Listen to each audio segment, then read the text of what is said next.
네, 두 번째, 삼국사기에 숨겨진 홍익 이야기에 대해서 이렇게 말씀을 드리고자 합니다. 이분 당군에 대해서 우리가 홍익 정신하면은 우리가 이제 삼국유사에 또 나와 있지 않습니까?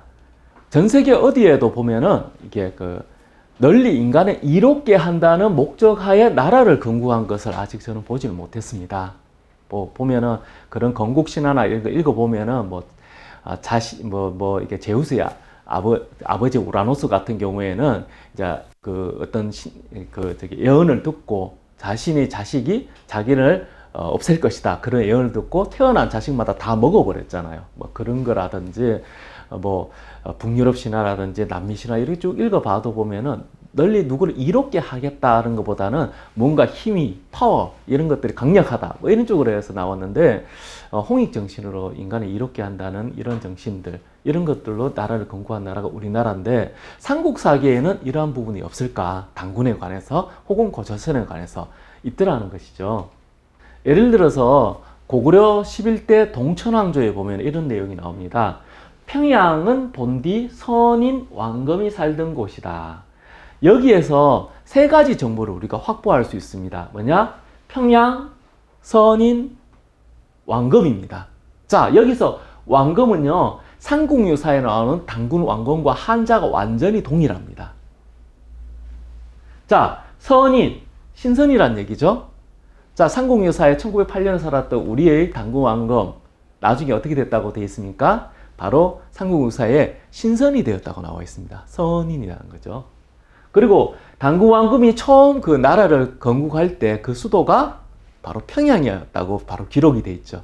이 세 가지 정보가 완벽히 삼국유사와 일치하고 있습니다. 물론 이제 이런 책들이 위서의 지금은 사라졌던 위서의 여러 부분, 위서 부분이 많이 사라졌거든요. 그 부분에도 있겠지만 제 생각에는 그 삼국유사를 읽어보면 당군기라고 또 나오잖아요. 저번에 보면은 그때까지만 그게 분명히 있었고 삼국사기에서 분명히 이런 부분들이 있었지 않을까 하는 생각을 해봅니다. 그리고 좀 더 명확한 부분이 여기서 등장을 합니다. 바로 이제 삼국사기 제22권 읽어보면은 이제 마지막 고구려가 멸망할 그 시점이 끝나고 난 뒤에 김부식의 논평에 보면 이렇게 나옵니다. 조선의 땅으로 백성들은 서로 도둑질하지 않고 집의 문을 닫지 않으며 부인은 지주가 굳고 시인이가 있어 음란하지 않으며 이는 어질고 현명한 이가 가르쳐 착한 길로 인도한 것이다 라고 되어 있습니다. 예. 자, 도둑질하지 않는다. 문을 닫지 않는다. 어디서 이렇게 본 기억이 없으십니까? 바로 지금 또 살아있는 제주도의 산무정신. 아시는 분들은 너무나 유명하죠. 보면은 제주도에 없는 세 가지 그런 것 있잖아요. 도둑이 없고 이제 문이 없고 도둑이 없고 문이 없고 그리고 이제 거지가 없다 이러지 않습니까? 정확히 또 나오는 그런 부분이죠. 그리고 이제 저는 또 유심히 봤던 게 뭐냐면은 공자께서 도가 중국에서 시행되지 않음을 상심하여 바다를 건너와서 이 땅에 살고자 했으니라고 되어 있습니다. 그 유명한 논어 자한편에 나오는 구절이지 않습니까? 근데 이 자한편의 구절을 가지고 또 이제 요즘에 좀 달리 해석하는 분도 계시더라고요.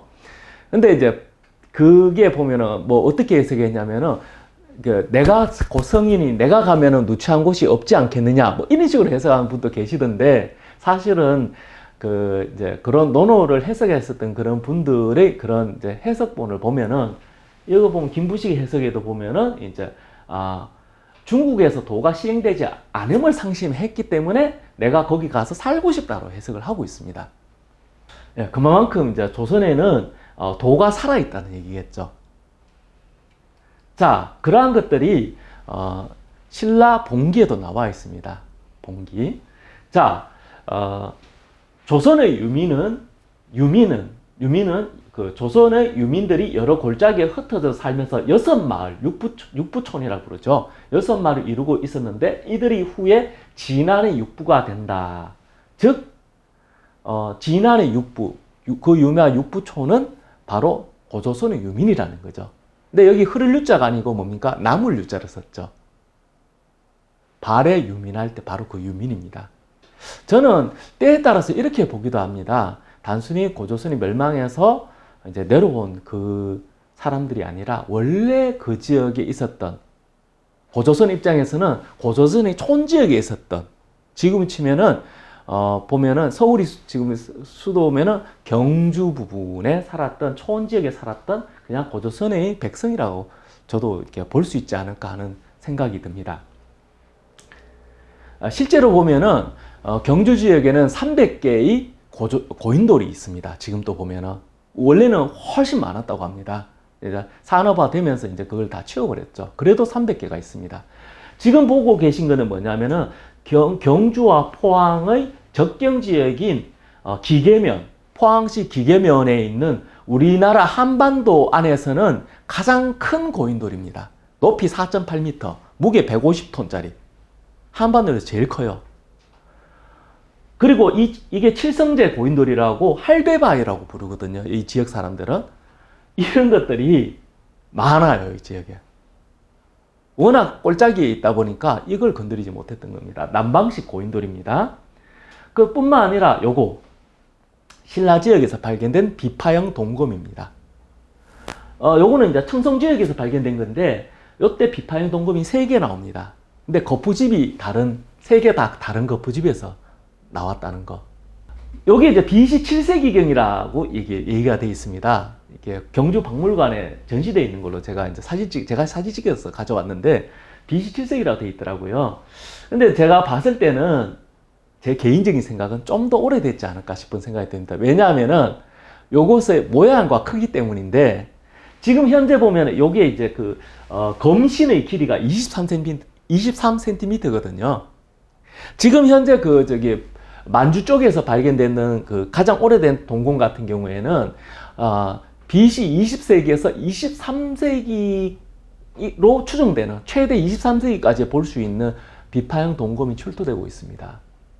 자, 그러면 그 특징이 뭐냐면은 그 검신 길이가요, 가장 초기부는 18cm가 짧은데 가장 오래된 걸수록 그 검신 길이가 짧습니다. 초기형은요 20cm에서 24cm 안쪽으로 보고 있는데 여기 23cm거든요. 다만 완전 초기형은 아닐 겁니다. 왜냐? 여기에 있는 돌기 있잖아요. 후기형으로 가면 돌기가 사라지거든요. 이 돌기가 살짝 위에 붙어 있어요. 그러니까 완전 초기형은 아닌 거는 제가 인정을 하는데 지금 이 모양과 길이, 이 길이의 짧음과 그리고 돌기의 모양이 뚜렷한 걸 봐서는 제가 봤을 때는 한 BC 10세기 정도는 최소한 되지 않을까 그런 생각을 가져봅니다.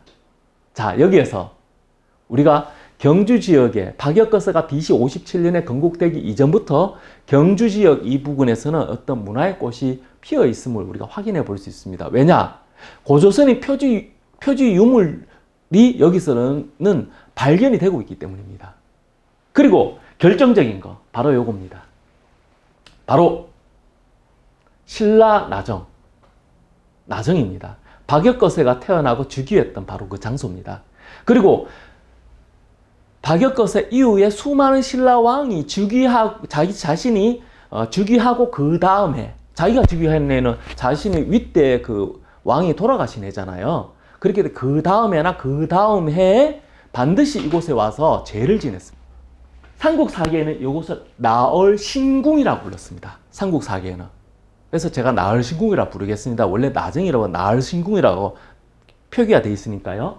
여기에 원래 그 앞에 이제 이렇게 조선시대 때 만들었던 이게 귀화 그쪽에 물이 새고 그래가지고 2002년도 당시에 보수공사한다고 이제 파기 시작했어요. 그랬더니 놀라운 게 발견됐는데 뭐냐 하면은 바로 요겁니다. 처음에는 나정하길래 우물로 생각했습니다. 정자가 우물정자니까요. 그런데 우물이 아니라 천주터가 나온 겁니다. 천주, 기둥주. 한민족의 그런 이제 있었던 그런 신성 지역은 몇 가지 공통점이 있습니다. 뭐냐 하면은 구릉성 제천 지역인데 구릉 살짝 높은 지역. 이곳도 살짝 딴 데보다 살짝 높습니다. 그리고 제천 유적 천주를 세웠는데 그 천주 주변에 요거 환호라고 저희들은 부릅니다. 도랑육으로 되어 있는데 환호 요걸 땅을 파가지고요 땅을 살짝 파놨습니다. 예, 이렇게 동그랗게.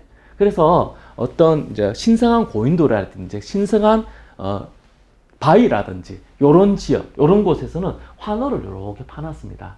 예, 여기서 사람 빠져 죽지는 않습니다. 예, 그런가 하면 비탈진데도 이렇게 환호를 했어요. 그것이 뭐 물을 가다 놓기 위한 용도가 아니고 어떤 신성, 정화의 의미였습니다. 여기에 들어갈 때는 정화하고 들어오라. 그런 의미로 이렇게 이해하면 될 것 같습니다. 요게 중요한 것은 요 시기인데요. 요 시기가 몇 년이냐면은 BC 2세기경으로 추정됩니다. 바로 박역거세가 주기하기 150년 전에 만들어졌다는 거죠. 이것이. 그래서 요 뒤에 개축할 때는 요것을 절대 건드리지 않습니다. 요것을 원래 있던 것을 무너뜨리지 않은 상황에서 잘 덮어 놓습니다. 예, 그 위에 다른 건물을 짓고 그 건물을 다른 식으로 할 때 보수할 때 5세기와 7세기 때 하거든요. 그것도 건드리지 않습니다. 신성지역이었기 때문에. 그렇죠. 그 이미 육부의 그 선조들은 즉 박역거세가 오기 이전에 선주민의 육부 이전에 있었던 분들 때부터 해가지고 최소한 이것을 만들어서 무언가를 기렸다는 얘기죠. 천주의 의미는 하늘과 우리가 통한다. 그런 의미를 가지고 있거든요. 자, 요걸 한번 지켜보도록 하겠습니다. 요즘 K국룰이라는 얘기가 많은데요. K국룰. 우리가 카페라든지, 저도 그랬는데 작업할 일이 있어서 카페 가면 노트북 켜놓고 그냥 화장실도 갔다 오고 그렇게 하거든요. 그러면 그 노트북이나 그 사람의 물건을 건드리지 않는다. 주인이 없어도. 이걸 K국룰이라고 이렇게 부르기도 하는데, 자, K국룰의 역사는 또 얼마나 오래됐을지 요거 보도록 하겠습니다. 바로 박역거세 제위 당시의 모습입니다. 참고로 백제가 건국했던 BC 18년 이전의 내용입니다. 자, 최신낭랑국에서 그 신라 지역 변방으로 쳐들어왔습니다.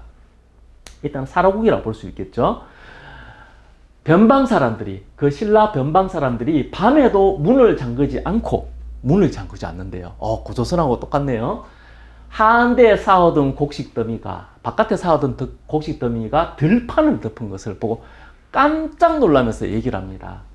백성들은 서로 도둑질하지 않으니 도덕이 있는 나라라고 할 수 있겠고, 그렇게 쳐들어오는 그들 자신을 부끄럽게 여기면서 퇴각한 그 내용이 여기 다 나와 있습니다. 서로 믿고 살았던 그런 부분들이 나와 있는 거죠. 이러한 것들은 박역거세 이전부터 있어왔던 문화적 영향들이 작용을 했기 때문이지 않을까, 그런 생각이 듭니다. 박씨도 뭡니까?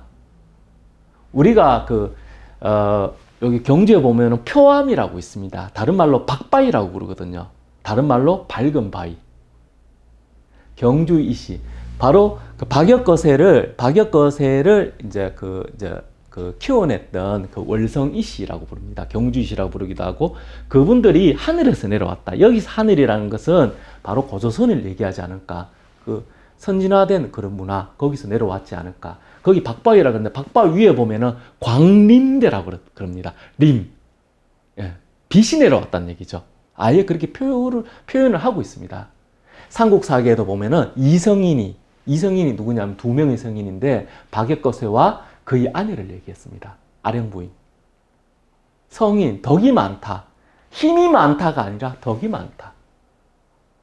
자, 그러면은 우리의 지도자의 기준, 가장 중요한 것은 덕이라는 것을 우리가 확인해 볼 수 있습니다.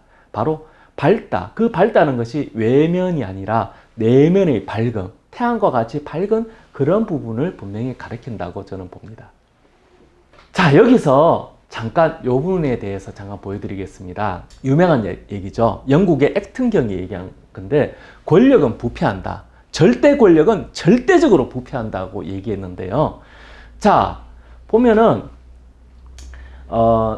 절대 권력, 한 사람 혹은 한 단체에 의한 절대 권력은 부패를 불러오면 우리는 역사적인 교훈을 통해서 확인해 볼 수 있습니다.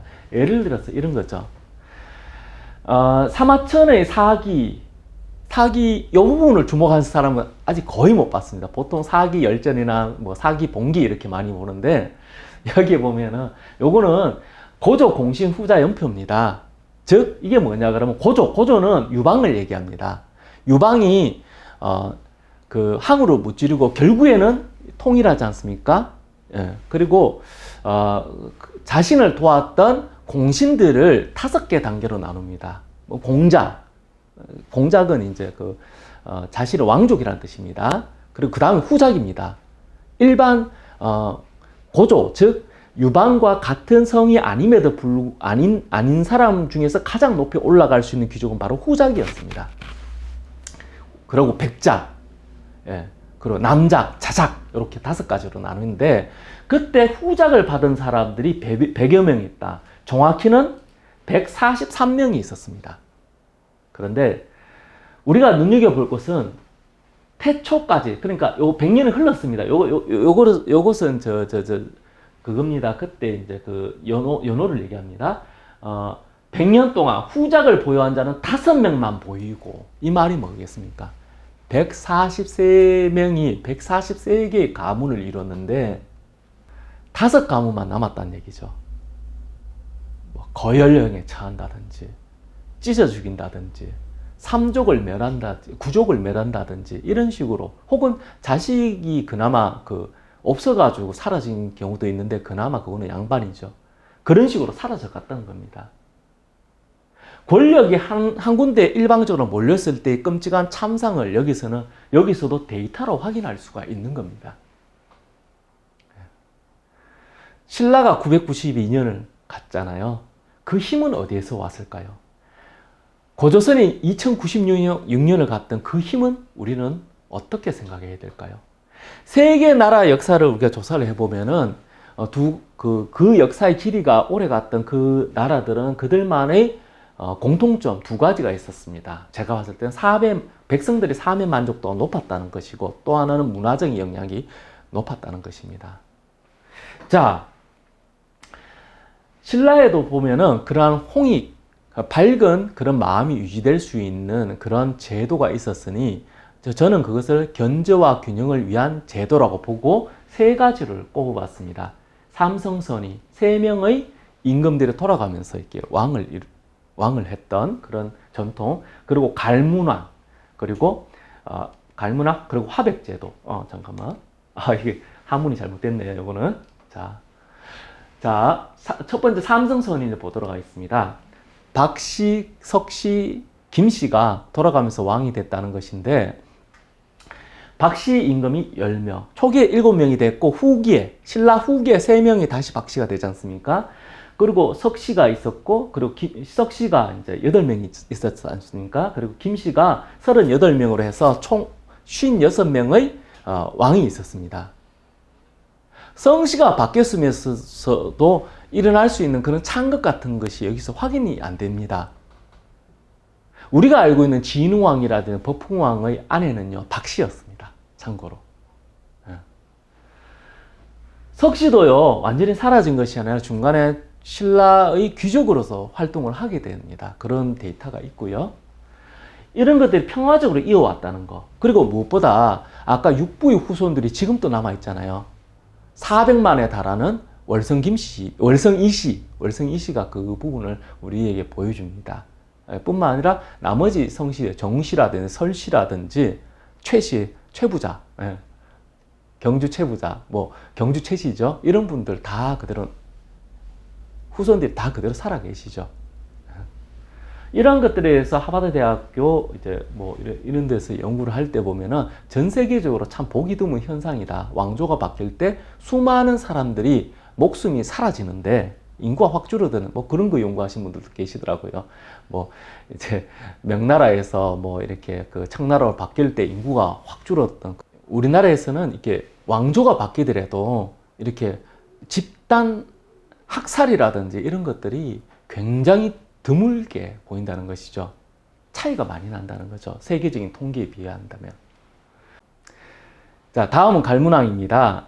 자, 우리가 22대 지증왕 4년에 보면은 이제 그 마립간 대신에 이제 왕이라는 용어를 쓴다 해서 우리가 흔히 생각할 때 왕이라는 말이 지증왕 4년 이후에 쓰지 않았을까 생각할 수 있지만, 사실은 왕이라는 이 용어는 신라 초기부터 해서 이미 쓰고 있었습니다.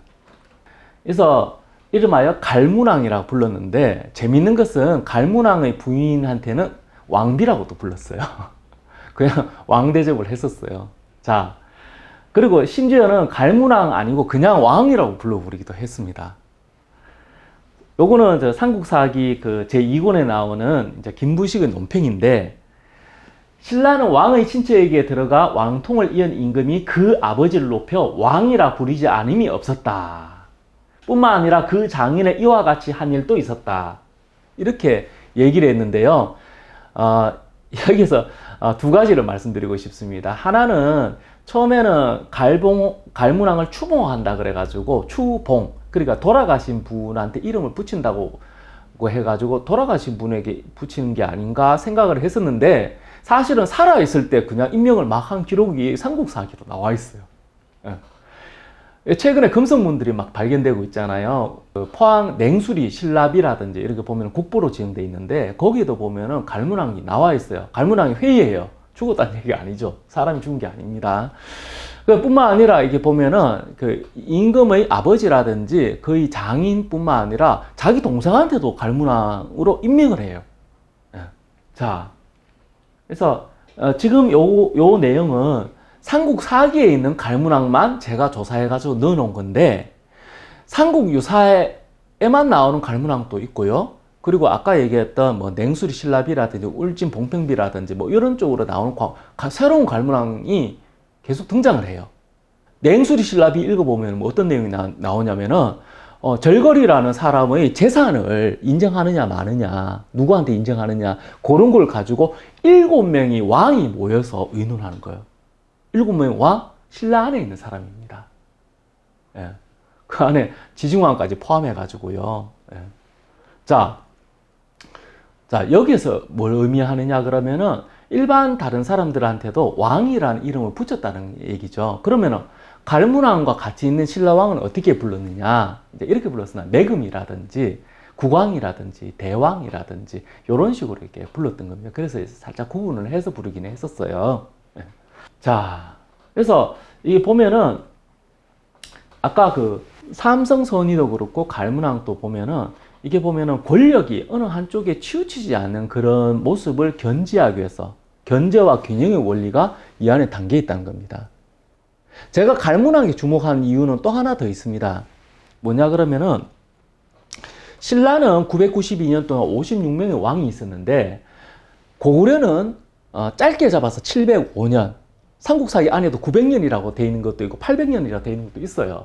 아무튼 공식적으로는 고구려가 705년을 갔는데 28명의 왕이 있었습니다. 그러면은 제위연수를 생각한다 그러면은 고구려의 제위연수는 26년이 됩니다. 평균 제위연수가. 그럼 신라의 제위연수는 어떻게 될까요? 20년이 되지 않습니다. 간단하게 902를 그 56으로 나누면 되잖아요. 예. 그럼 한 17년에서 18년 정도밖에 안 됩니다. 평균 제위연수가. 자, 그러면 갈문왕이 있었던 당시까지 진평왕 때, 26대 진평왕 때까지의 제위연수를 내가 계산해 봤거든요. 그리고 신라 하대에도 갈문왕이 또 나와요. 그렇게 해서 나눠보니까 놀랍게도 신라왕의 제위연수는 고구려왕의 제위연수보다 1년이 빠르더라고요. 여기서 시사하는 점. 견제와 균형의 원리가 잘 살아있을 때의 신라의 모습을 우리가 확인해 볼 수가 있습니다. 그러면 통일과업을 완벽하게 이루는 문무왕, 30대 문무왕 이후를 제가 계산해 보니까요. 문무왕 이후를 계산해 보니까 어떻게 되느냐. 신라왕의 제위연수는 10년이 되지 않습니다. 9.8년이었더라고요. 그 왕권 강화가 여러 가지 통일과업을 추진할 때에서는 도움이 될 수 있었지만은 내 정치를 이렇게 함에 있어가지고는 독이 되었지 않을까 하는 그런 생각도 좀 가져봅니다. 자, 그리고 우리가 기존 한국학계와 그리고 민족학계가 모두 인정하는 신라의 위대한 소통 방식, 화백제도죠. 이 화백제도는 신라 992년이 이어가는 동안에 내내 잘 이어왔습니다. 물론 화백이라는 그 말은 우리가 이제 신당서, 구양수 신당서가 중심이 돼서 쓴 중국의 25사 중에 하나죠. 그런 신당서에 보면은 이제 이 신라 독특한 이 회의 이름을 화백이라 부르고 한 사람이라도 의견이 다르면 그만둔다고 되어 있습니다. 자, 우리가 요즘에 좌우대립 많이 심한데 이렇게 신라 방식으로 해서 어느 산천 좋은 곳에 딱 가둬 놓고 결론 날 때까지 거기 있게 한다고 생각해 보십시오. 완벽하게 스스로 상대방을 인정하지 않는다 그러면은 결론이 나올 수 없는 구조입니다.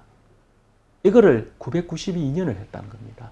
딱 한 번 실패한 게 언제냐? 신라를 왕건에게 바치느냐 마느냐, 그때 결렬됐습니다. 우리가 알고 있는 마이태자의 반대에 의해 가지고 그때 이제 마지막 경순왕이 이제 결론을 내리죠. 그때는 이제 다수결이 됩니다.